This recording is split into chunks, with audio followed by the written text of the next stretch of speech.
अस्सलाम वालेकुम। हम कैम्ब्रिज ओ लेवल्स इकोनॉमिक्स की कंप्लीट वीडियो सीरीज़ के साथ आपके इसमें हाजिर हैं। इस कोर्स को कंप्लीट करने के लिए हम ब्रायन टेटली की बुक यूज़ कर रहे हैं और आज हम यूनिट 1 और यूनिट 2 देखेंगे। तो ऑल्दो के बड़े बड़े यूनिट्स हैं, लेकिन ये कि इसको हम कोशिश करेंगे कि अगर एक पार्ट में हो सका तो ठीक है, वरना एक से ज़्यादा पार्ट में डिस्ट्रीब्यूट करके बना लेंगे। स्टार्ट करते हैं। बेसिक इकोनॉमिक्स का मसला आया क्या? इकोनॉमिक्स का मतलब है कि somehow you have to decide के सब कुछ तो नहीं कर सकते।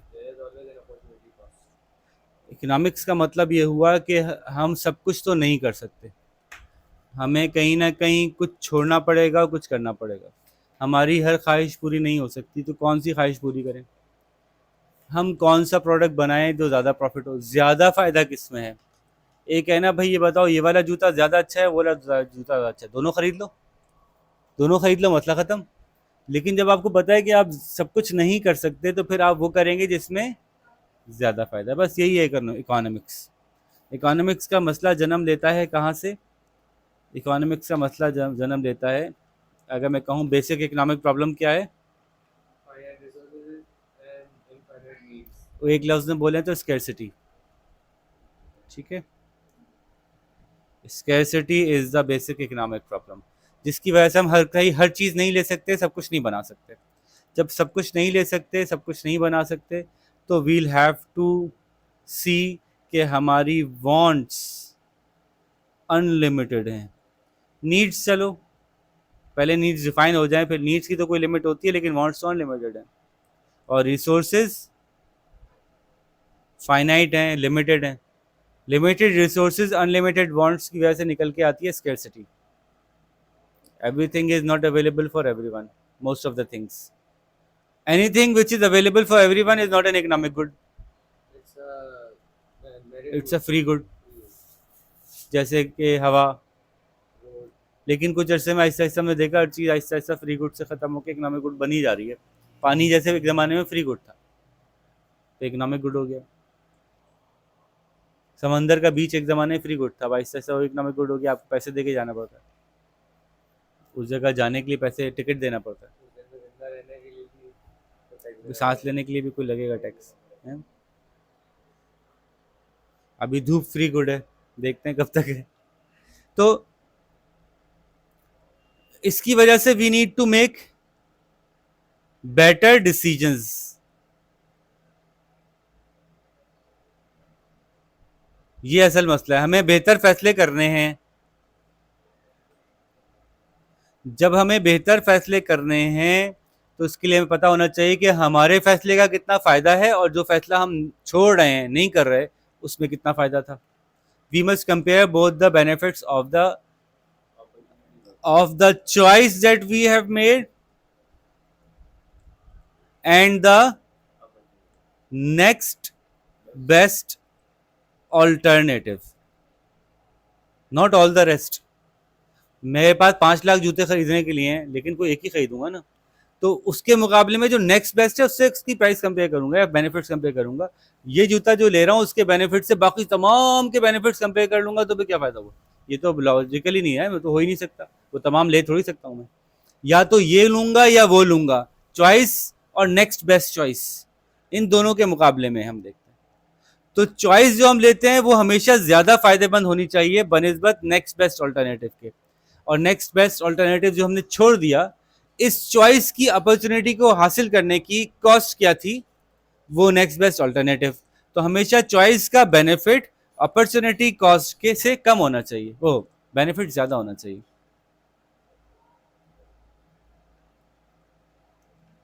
अपॉर्चुनिटी कॉस्ट छोटी हो और चॉइस का बेनिफिट ज्यादा हो। अपॉर्चुनिटी कॉस्ट क्या है? Opportunity cost is the benefit of the next best alternative. ये टर्म्स याद होने चाहिए यार। Next best alternative, choice is what you choose, seeing its benefits. Always the benefits of choice should be higher than the opportunity cost. And what is the opportunity cost? ये economics का solution है। खत्म हो गई economics, यहाँ पे economics खत्म हो गई। मसला समझ में आ गया? सब कुछ नहीं ले सकते बेटे, सब कुछ नहीं ले सकते, देख के लो, अच्छी चीज ले लो, अच्छी चीज ले लो, ऐसी चीज ले लो कि उसके बाद जो दूसरी चीज हो उसका फायदा उससे कम ही हो रहा हो। यहाँ इकोनॉमिक्स खत्म हो गई। इसके बाद हम क्या पढ़ रहे हैं? इसके बाद हम ह्यूमन बिहेवियर पढ़ रहे हैं, बस। इकोनॉमिक्स खत्म हो गई। इसके बाद सारा जो कुछ हम पढ़ रहे हैं, हम पढ़ रहे हैं ह्यूमंस कैसे बिहेव करते हैं, वो कौन कौन सी जगह होती हैं दुनिया में जहाँ पे के फाइनेंशियली इंपॉर्टेंट डिसीजंस हमें लेने होते हैं, और डिसीजंस में कौन सी चॉइस बेहतर होती है, कौन सी चॉइस नुकसानदेह होती है। ये इंसान के तजर्बे से पढ़ रहे हैं हम, बस। इकोनॉमिक्स नहीं पढ़ रहे अब हम आगे। बात समझ आ रही है कि हम अब जो भी पढ़ रहे हैं वो ह्यूमन बिहेवियर। इसलिए आप कहेंगे डिमांड क्या चीज़ है? डिमांड ह्यूमन बिहेवियर बताता है कि जब चीज़ों की कीमतें बढ़ती हैं तो इंसान वो चीज़ खरीदना कम कर देता है, बस ये डिमांड है। जब किसी चीज़ की कीमत कम हो जाती है तो वो खरीदना ज़्यादा कर देता है। ह्यूमन बिहेवियर है। प्रोड्यूसर अपनी सप्लाई कब बढ़ाता है? Human behaviour. क्या ऐसा हो सकता है कि कीमत ना कम हो फिर भी डिमांड बढ़ जाए? ह्यूमन बिहेवियर है जी। हो सकता है उसकी इनकम बढ़ जाए, उसके सब्सिट्यूट्स कम हो जाए, इसका ये हो जाए, उसका वो हो जाए। तो throughout the book we are studying. इसीलिए इकोनॉमिक्स के अंदर आपको थोड़ा सा रिलैक्स होके, थोड़ा सा वो करके, अपने आप को ग्राउंडेड करके, थोड़ा सा ये सोच के पेपर करना चाहिए कि this paper is about me, what should I be doing, what choices I should be making, because it is about human behavior and I am a human if you are। तो फिर आपके लिए economics का paper थोड़ा सा आसान हो जाता है कि अगर मैं हूं तो मैं ऐसी सूरत में, अगर कीमत कम होगी चीज़ की तो मैं उसको ज़्यादा खरीदूंगी। हाँ, अगर वो चीज़ पहले मेरे पास बहुत हुई तो फिर मैं और क्यों खरीदूंगी? तो इसका मतलब है नेसेसिटीज़ और लग्जरीज। नेसेसिटीज़ की कीमत बहुत ज़्यादा कम हो भी जाए तो फिर ज़्यादा डिमांड नहीं बढ़ती, क्योंकि पहले ही सबके पास होती है। इसका मतलब हुआ कि इलास्टिसिटी, इलास्टिसिटी का कॉन्सेप्ट ये भी क्या है? Human behaviour. समझ रहे हैं?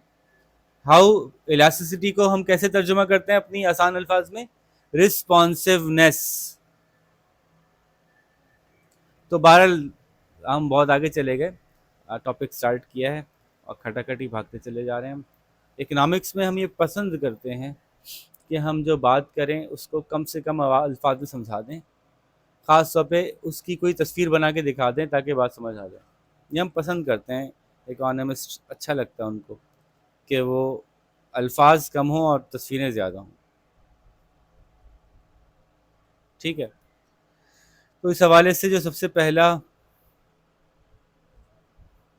आपको गुजरना पड़ेगा वो प्रोडक्शन पॉसिबिलिटी कर्व से गुजरना पड़ेगा। उससे पहले हम ज़रा फटाफट कुछ बेसिक डेफिनेशंस कवर करते हैं। फ्री गुड मैंने बता दिया क्या होते हैं, जिन जो कि इतने ज़्यादा होते हैं कि उसकी कोई प्राइस सेट नहीं की जा सकती, कोई खरीदेगा नहीं उसको। और इकोनॉमिक गुड वो होते हैं जिनकी कोई प्राइस सेट होती है। इकोनॉमिक गुड स्केर्स होंगे, बहुत ज़्यादा स्केर्स भी हो सकते हैं, बहुत कम स्केर्स भी हो सकते हैं। बहरहाल फैसला कैसे होता है इकोनॉमिक गुड का कि इकोनॉमिक गुड है, उसकी कोई प्राइस सेट की जा सके, बस वो इकोनॉमिक गुड हो गया। चाहे चवन्नी हो अठन्नी हो, अब आप लोगों को चवन्नी अठन्नी भी नहीं पता, चाहे 1 रुपया हो 2 रुपया हो, लेकिन इकोनॉमिक गुड वो तब बनेगा जब उसकी कोई प्राइस सेट की जा सके। जब आप कोई चीज़ प्रोड्यूस करते हैं तो हमने इकोनॉमिक्स में एक जनरल सी टर्म यूज़ की हुई है कि 4 फैक्टर्स ऑफ प्रोडक्शन होते हैं, पता है ना? तो फैक्टर्स ऑफ प्रोडक्शन कौन से होते हैं? अरे इस बच्चे तो बड़े फॉरवर्ड हैं भाई। लैंड, लेबर, कैपिटल और एंटरप्रेन्योर। लैंड वो जगह जहाँ पे के काम किया जा रहा है, चाहे वो ज़मीन हो, पानी हो, हवा हो, जहाँ पे कि काम प्रोडक्शन हो रही है वो लैंड कहलाएगी। लेबर वो इंसान जो मालिक नहीं है, उसके अलावा जो लोग काम कर रहे हैं वो सब लेबर में शामिल होंगे। कैपिटल वो पैसा और मशीनरी जो कि इन काम को करने में हेल्प कर रहा है इंसानों के अलावा। और एंटरप्रेन्योर वो रिस्क टेकर जो इन सारे रिसोर्सेज को कंबाइन कर रहा है, उसी का रिस्क कंज्यूम हो रहा है। ठीक है, कंजम्पशन क्या होती है? गुड्स और सर्विसेज को इस्तेमाल करना। गुड्स और सर्विसेज को इस्तेमाल करना। प्रोडक्शन क्या होती है? गुड्स और सर्विसेज बनाना। गुड्स और सर्विसेज दो तरह के हो सकते हैं, कंज्यूमर गुड्स भी हो सकते हैं और कैपिटल गुड्स भी हो सकते हैं। कंज्यूमर गुड्स क्या होते हैं? जिसको फाइनली लेकर इस्तेमाल करके खर्च कर दिया जाता है। कैपिटल गुड्स क्या होते हैं? जिनको यूज़ करके दूसरे गुड्स बनाए जाते हैं। ठीक है, आसान है ना? जैसे कि स्क्रू ड्राइवर एक कैपिटल गुड है। अगर किसी गुड्स की प्रोडक्शन में इस्तेमाल किया जा रहा है। तो ड्रिल मशीन एक कैपिटल गुड है, जैसे कि लॉरीज, पावर स्टेशन की मशीनरी। ड्यूरेबल और नॉन ड्यूरेबल भी इसके बाद। ठीक है जी। Limited bonds, limited resources, unlimited bonds हम देख चुके।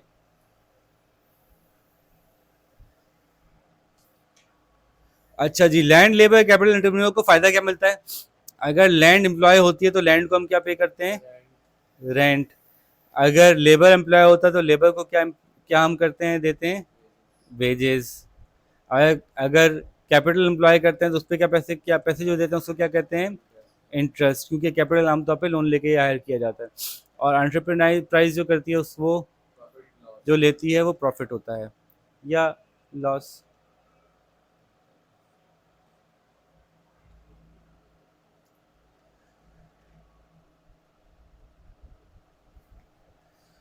फैक्टर मोबिलिटी एक कॉन्सेप्ट है छोटा सा, वो साथ में सर्च करते हुए चले जाते हैं। फैक्टर मोबिलिटी क्या होती है कि एक एक तरह की प्रोडक्शन से दूसरी तरह की प्रोडक्शन में शिफ्ट करना कितना आसान है।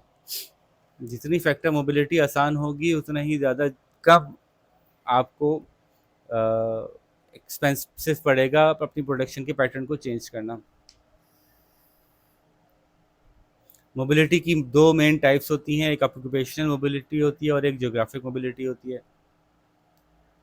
ऑक्यूपेशनल मोबिलिटी होती है कि type of productivity activity change हो जाए, प्रोडक्शन एक्टिविटी चेंज हो जाए। ज्योग्राफिक मोबिलिटी होती है लोकेशन चेंज हो जाए, यहाँ बना रहे थे अब वहाँ बनाने लगे।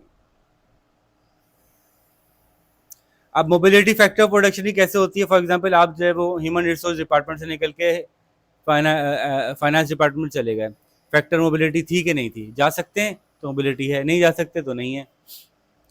तो विद इन द फर्म भी फैक्टर मोबिलिटी है, बिटवीन द फर्म्स भी है, यहाँ से निकले वहाँ चले गए। एक कंपनी से निकले, एक मशीनरी यहाँ से निकाली, उस कंपनी ने कहा हाँ हमें दे दो, हम भी इस्तेमाल कर लेंगे, यहाँ पर चल जाएगी। Between the firms factor mobility कितनी अच्छी है। बिटवीन द इंडस्ट्री कितनी अच्छी है, गाड़ी की इंडस्ट्री से मशीन निकली और उसको जो है मोटरसाइकिल की इंडस्ट्री ने एक्वायर कर लिया। बिटवीन कंट्रीज ही फैक्टर मोबिलिटी हो सकती है, होती है। बाहर के मुल्कों से मशीनें निकल के आती हैं, हम लोग इस्तेमाल करते हैं।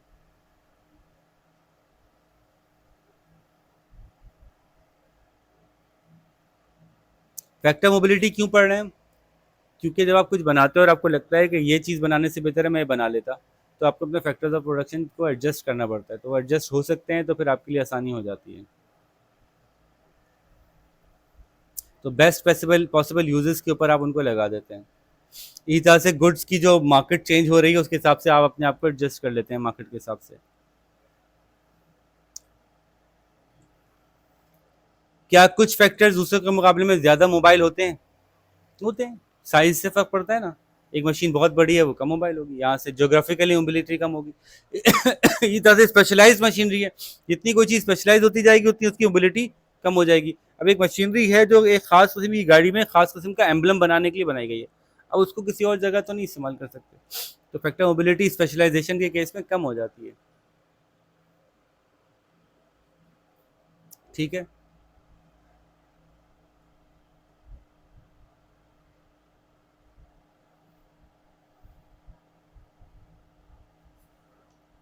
तो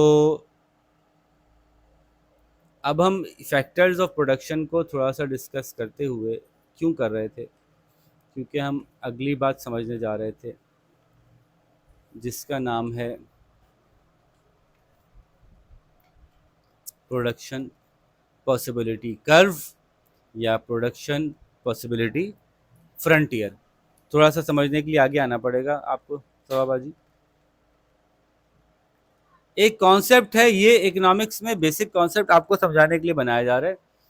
इसका इसकी एप्लीकेशन थोड़ी सी एडवांस्ड होती है, वो आप लोगों के लेवल और ए लेवल्स में भी वो इस्तेमाल नहीं होती। इसकी जो एडवांस्ड जो इसकी एप्लीकेशन है वो पेरेटो ऑप्टिमैलिटी के वक्त इस्तेमाल होती है। वो क्या है वो अभी टाइम नहीं है उससे बात करने का, कंफ्यूज होंगे आप बिला वजह। लेकिन एज अ मॉडल बहुत आसान मॉडल है। तो पहला मॉडल के तौर पे कि देखो ऐसे मॉडल बनता है, ग्राफ को हम मॉडल भी कहते हैं। ठीक है, क्योंकि इसमें एक वर्किंग दिखाते हैं कि एक चीज़ चेंज होने से दूसरी चीज़ पे क्या इफेक्ट पड़ रहा है ना, इसीलिए इसको मॉडल कहते हैं कि एक चीज़ का इफेक्ट दिखाते हैं दूसरी चीज़ के ऊपर। तो प्रोडक्शन पॉसिबिलिटी फ्रंटियर में हम क्या दिखाते हैं कि लेट सपोज यहाँ पे हम एक टाइप के गुड्स ले लें, कैपिटल टाइप के गुड्स ले लें, लेट सपोज, चले नहीं कैपिटल और वो भी नहीं करते, हम जो है वो ले लेते हैं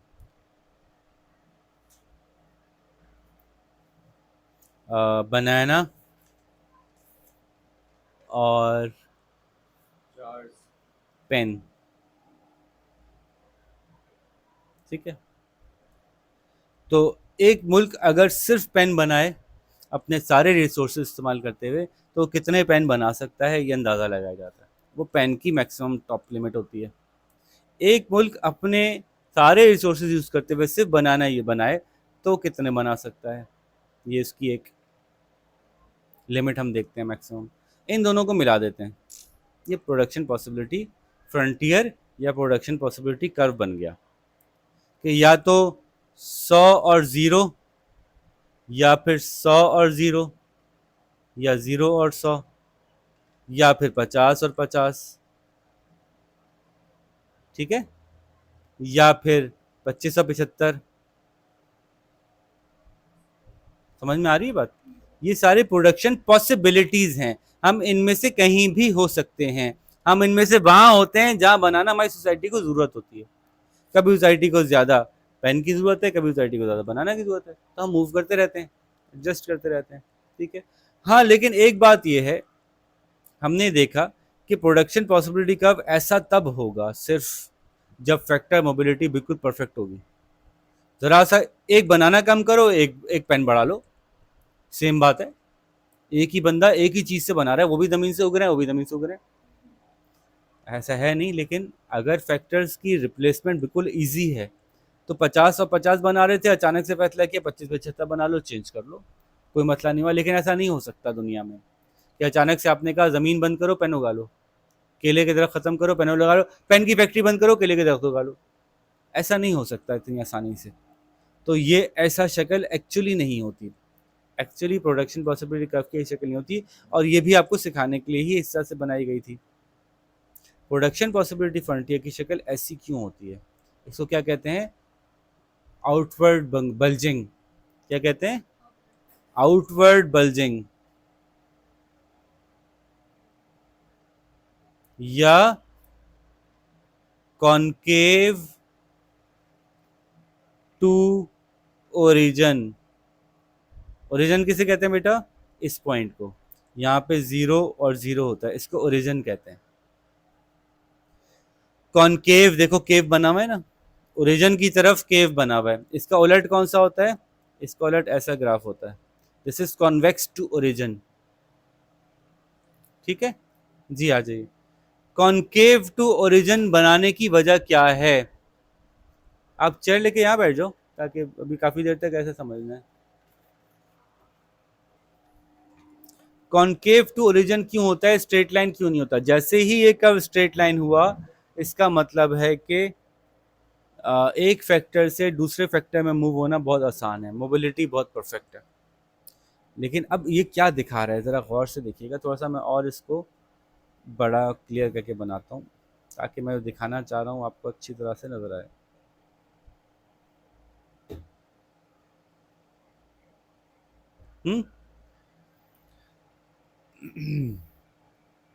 फॉर एग्जाम्पल, ये पेन थे और ये बनाना थे, और मैं अभी इतने पेन और इतने बनाना बना रहा हूँ। आप गौर करो, मैं थोड़े से पेन बनाना कम करता हूँ, बनाना बनना कितने कितने बढ़ते हैं? ज़्यादा बढ़ते हैं। बस ये दिखाना चाह रहे हैं।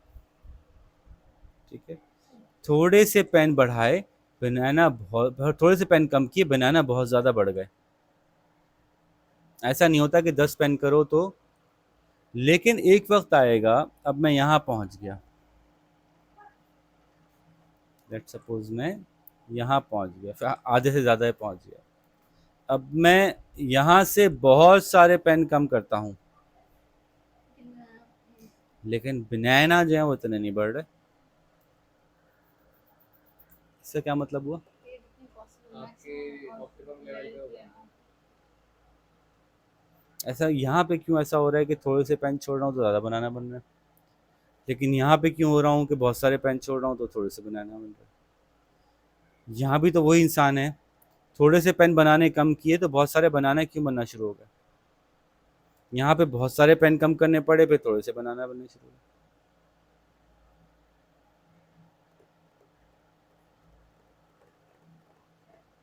जी।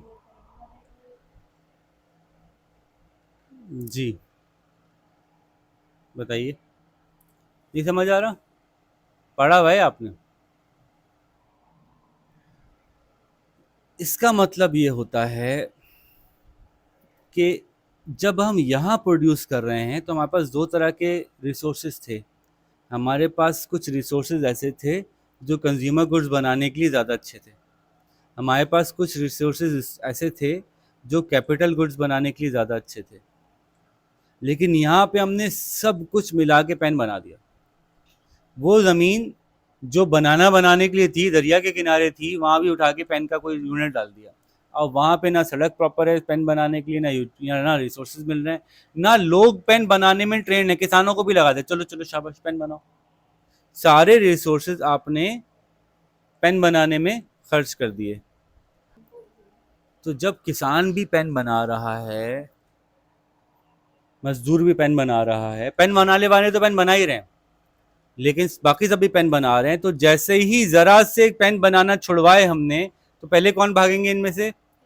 वो जो कि पेन बनाने में अच्छे नहीं है, जो बनाने में अच्छे हैं वो भागेंगे निकल के।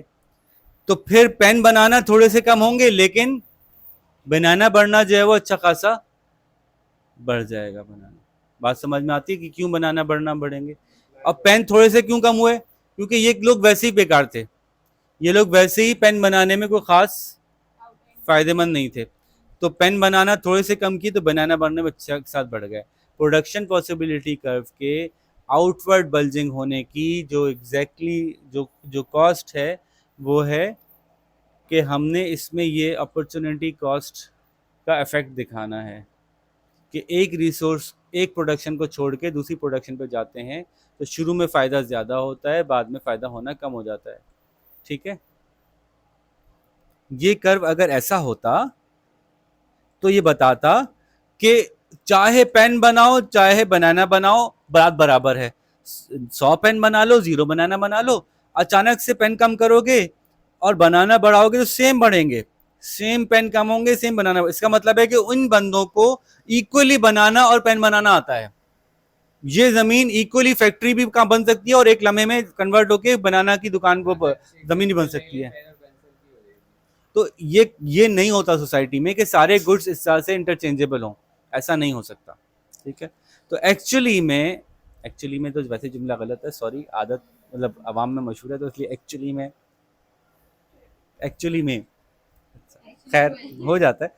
तो दरअसल ये होता है कि जब आप सारे फैक्टर्स एक चीज को प्रोडक्शन करने में लगा देते हैं तो वो फैक्टर भी लग गए जो उस काम में अच्छे नहीं थे।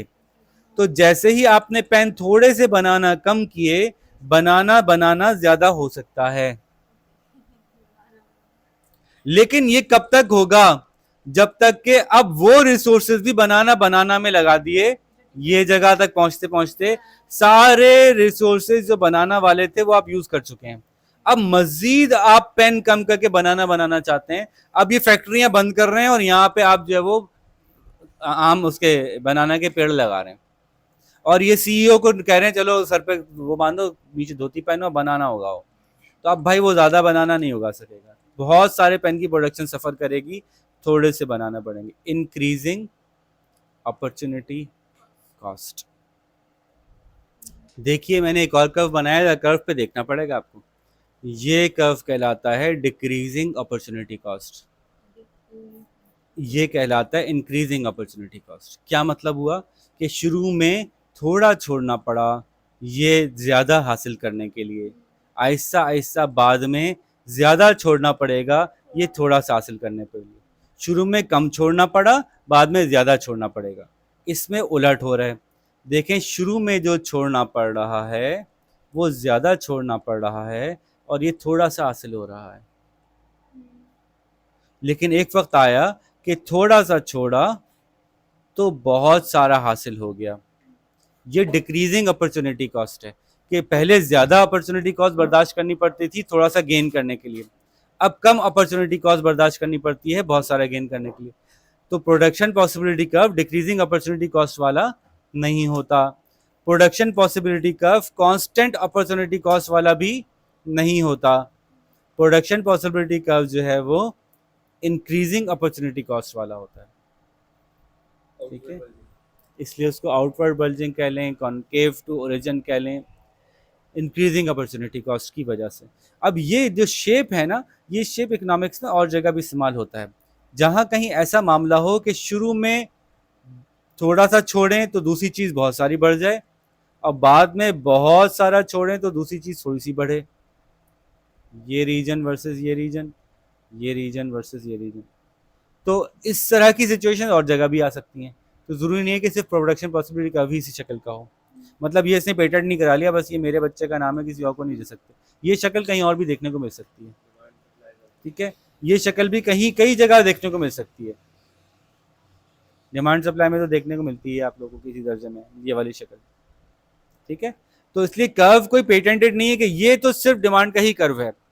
नहीं, डिमांड इस बिहेवियर को, ये बिहेवियर्स के कर्व्स हैं, ये बिहेवियर के कर्व हैं कि अगर ये बिहेवियर है, डिक्रीजिंग अपॉर्चुनिटी कॉस्ट का बिहेवियर है, तो फिर ये कर्व बनेगा। अगर बिहेवियर इंक्रीजिंग अपॉर्चुनिटी कॉस्ट का है इस सिचुएशन में तो ये बनेगा, और अगर कांस्टेंट अपॉर्चुनिटी कॉस्ट का है तो आगे ये बनेगा। बात समझ आ गई? ओके, प्रोडक्शन पॉसिबिलिटी कर्व की जो टेक्निकलिटी थी मैंने समझा दी आपको ए लेवल्स तक की। ठीक है, तो प्रोडक्शन पॉसिबिलिटी कर्व आपको ये बताता है कि शुरू में आपको फैक्टर मोबिलिटी आ गई यहाँ पे, जितनी फैक्टर मोबिलिटी बेहतरीन होगी कर्व उतना स्ट्रेट हो जाएगा, जितनी फैक्टर मोबिलिटी ख़राब होगी कर्व उतना आउटवर्ड बल्ज हो जाएगा। तो उससे नहीं पता चलेगा कि अगर तुम्हें पेन छोड़े तो बहुत ज़्यादा अपॉर्चुनिटी कॉस्ट होगी उसकी।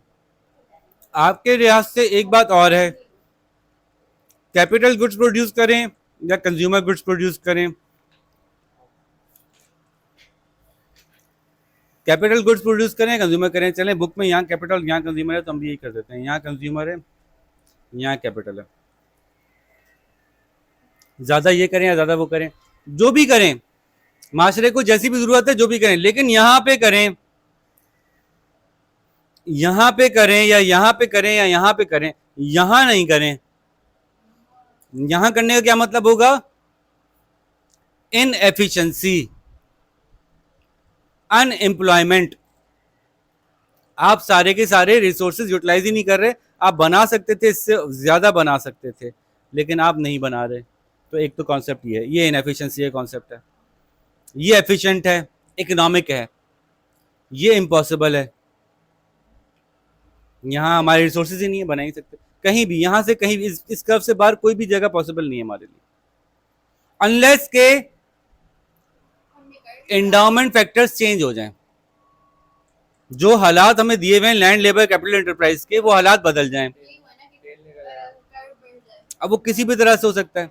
लेबर की प्रोडक्टिविटी बढ़ गई, लेबर ने ट्रेनिंग हासिल कर ली हमारे मुल्क के, तो ये जो फैक्टर्स ऑफ प्रोडक्शन की वजह से प्रोडक्शन पॉसिबिलिटी है, how much is possible to produce, वो बढ़ जाएगा। तो इसको हम कहेंगे आउटवर्ड शिफ्ट। ठीक है, आउटवर्ड शिफ्ट हो गया। वो क्योंकि हो सकता है, फटाफट से जरा लिस्ट बना लें। जरा लिस्टें जो है ना ये आपके पास होनी चाहिए यार प्लीज़। वैसे तो मेरे पास बनी हुई है, आखिर में दे दूंगा, इस चैप्टर के आखिर में है भाई। तो ये कैसे कैसे हो सकता है? नंबर 1, न्यू रिसोर्सेज डिस्कवर हो जाएं। वो कैसे हो सकते हैं? तेल निकल आया, गैस निकल आई, निकलती रहती है गैस तो, है ना।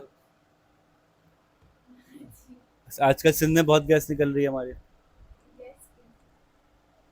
और आपका अचानक से जो है लेबर सप्लाई बढ़ गई, उसकी क्या वजह हो सकती है? बाहर से लोग आ गए, बाहर से लोग आ गए, जब पॉपुलेशन ग्रोथ बढ़ गई। ठीक है, ट्रेनिंग एंड डेवलपमेंट बढ़ गई, ट्रेनिंग एंड डेवलपमेंट हो गई, लोग ज़्यादा ट्रेंड हो गए, लोग ज़्यादा जो हैं वो एक्सपर्ट हो गए, एजुकेशन का लेवल बढ़ गया। ठीक है, छोड़ दें। फिर Stock of capital equipment has increased. आपकी इक्विपमेंट की प्रोडक्टिविटी बढ़ गई, टेक्नोलॉजी बढ़ गई, टेक्नोलॉजी इंप्रूव हो गई, आपके पास मशीन्स जो हैं वो बाहर से अच्छी वाली आ गई, वो ज़्यादा प्रोडक्टिव थी। Improvement in healthcare reduced days lost at work. ये फिर वही लेबर सप्लाई बढ़ गई, लेबर सप्लाई के ऊपर इफेक्ट कर रहे हैं। इंफ्रास्ट्रक्चर बेहतर हो गया, ठीक है, वगैरह वगैरह। किसी वजह से अब लगता है कि हमारे मुल्क का जो शख्स 10 मन गंदम उगा सकता था वो 20 उगा पा रहा है, तो प्रोडक्शन पॉसिबिलिटी का बाहर जाएगा। कोई नई इनोवेशन हो गई, रिसर्च एंड डेवलपमेंट हो गई, कोई ऐसी चीज़ हो गई जिससे कि, लेकिन क्या प्रोडक्शन पॉसिबिलिटी कर्व इनवर्ट भी आ सकता है? जी, वो क्या क्या है फटाफट बता दे रहा। जैसे कि नेचुरल डिजास्टर हो गया, उल्टा कर ले सारे पॉइंट्स। डिप्लीशन हो गई, यानी ख़त्म ही हो गए, अचानक से पता चला अब मजीद नहीं बची गैस, सुई गैस ख़त्म हो गई हमारी। ठीक है, लेबर मुल्क से बाहर चला गया, या कोई फेमाइन आ गया, कोई डेथ्स का रेट बहुत बढ़ गया अचानक से, कैपिटल इक्विपमेंट खराब हो गई, पुरानी हो गई, कैपिटल इक्विपमेंट हमारी डिप्रिशिएट हो गई, हमारा इंफ्रास्ट्रक्चर ख़राब हो गया, वगैरह वगैरह। तो ये नीचे भी आ सकता है। ट्रेंड लोग सारे बाहर चले गए, रिड्यूस तो खैर नहीं कहेंगे, रिड्यूस दे के ले तो नहीं सकते हम, लेकिन उस पर खर्चा कम हो गया कह लें। ठीक है, तो प्रोडक्शन पॉसिबिलिटी कर्व जो है वो अगर हम उसके अंदर अंदर कहीं बना रहे हैं तो इनएफिशिएंट है, बाहर बाहर बना रहे हैं तो इम्पॉसिबल है, और उसके ऊपर बना रहे हैं तो ये और ये इक्वली बराबर है इकोनॉमिस्ट के लिए। इकोनॉमिस्ट को मसला नहीं है, यहाँ बनाओ यहाँ बनाओ यहाँ बनाओ यहाँ बनाओ, हमें मसला नहीं है, as long as you are on the production possibility, you are utilising all your resources. लेकिन ऐसा होता नहीं है दुनिया में, फ्रिक्शनल अनएम्प्लॉयमेंट तो कम से कम होती ही होती है, 100% रिसोर्सेज यूटिलाइज एक्चुअली नहीं होते। ये आइडियल सिचुएशन है, बेसिक सा ग्राफ है। ठीक है, समझ में आ गई बात। दूसरी तरफ हमारे पास जो दूसरा मॉडल है वो मॉडल है, अच्छा चलें, बच्चे कह रहे हैं कि पढ़ने और समझने में आसानी होगी कि वीडियो को यहाँ तोड़ के फिर दोबारा से दूसरी वीडियो पे दूसरा यूनिट शुरू करें। तो यूनिट 1 चूँकि ख़त्म हो गया, तो यहाँ पे हम वीडियो को क्लोज़ करते हैं और फटाफट से दूसरी वीडियो शुरू कर रहे हैं। आप लोग साथ रहिएगा हमारे, छोड़ के मत जाइएगा। अल्लाह हाफ़िज़।